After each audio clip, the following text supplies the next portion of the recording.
Tous les dimanches, la place du village s'anime, se pare de couleurs et de senteurs. C'est le marché. Un rituel immuable. Parmi les étals, celui de Lucas, maraîcher de père en fils, déborde de légumes du soleil. Mais ce matin-là, le visage de Lucas est aussi gris que les nuages qui menacent. Il froisse entre ses doigts calous une lettre officielle. La mairie a décidé d'augmenter le prix de la location des emplacements. Une hausse de 30%. Un coup dur pour ses maigres marges. L'amertume l'envahit. C'est le premier choc, froid et administratif. Il regarde autour de lui, les autres commerçants semblent aussi préoccupés. Un silence lourd remplace les habituelles salutations. Rebondissement. Pour Lucas, un problème partagé est un problème divisé. Il décide d'en avoir le cœur net. Entre deux clients, il s'approche de Jeanne, la fromagère. Sa facture à elle ? Plus 25%. Étrange. Ils vont voir le poissonnier, Eric. Lui, c'est plus 20%. La graine du doute germe dans l'esprit de Lucas. Cette augmentation ne serait-elle pas variable ? La colère naïve fait place à une suspicion froide. Il entreprend une petite enquête informelle, serpente entre les étals. Les chiffres fusent, inégaux, plus 18%, plus 22%, plus 28%. Une géométrie pour le moins variable. Le deuxième rebondissement vient de frapper. Ce n'est pas une mesure uniforme, c'est une curieuse loterie dont les règles lui échappent. Troisième rebondissement. Il arrive devant la boucherie de Monsieur Morel. L'étal est imposant, la clientèle, fidèle. Morel a un air serein, presque dégagé. Lucas, après un instant d'hésitation, aborde le sujet.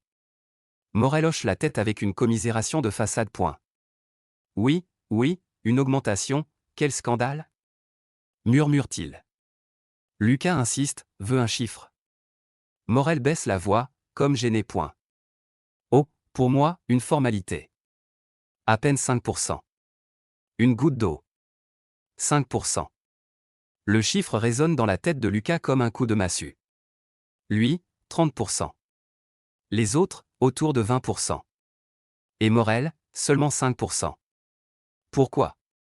Morel est un commerçant important, certes, mais pas au point justifier un tel écart. Le sentiment d'injustice se transforme en colère sourde. Quelque chose cloche. Terriblement.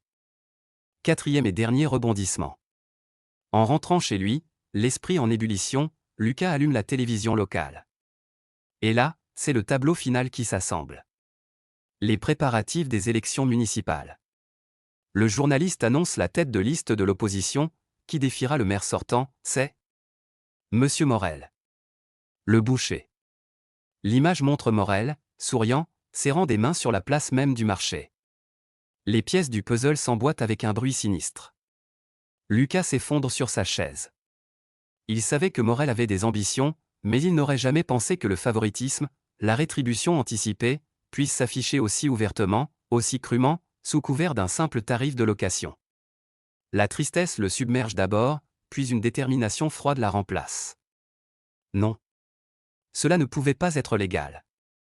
Une telle discrimination, aussi flagrante, devait avoir un fondement juridique, ou en être dépourvu.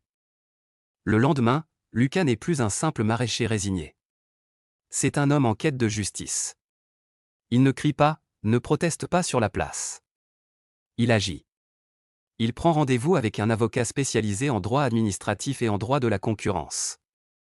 Il rassemble méthodiquement les factures de ses collègues qui acceptent de les partager, constitue un dossier. L'avocat écoute, note, et son visage s'illumine d'un léger sourire. Il explique à Lucas que la location des emplacements sur un marché public est soumise à des principes stricts, égalité de traitement entre les commerçants, transparence et proportionnalité. Une grille tarifaire doit exister, avec des critères objectifs et non discriminatoires comme la surface, l'emplacement ou la nature des produits.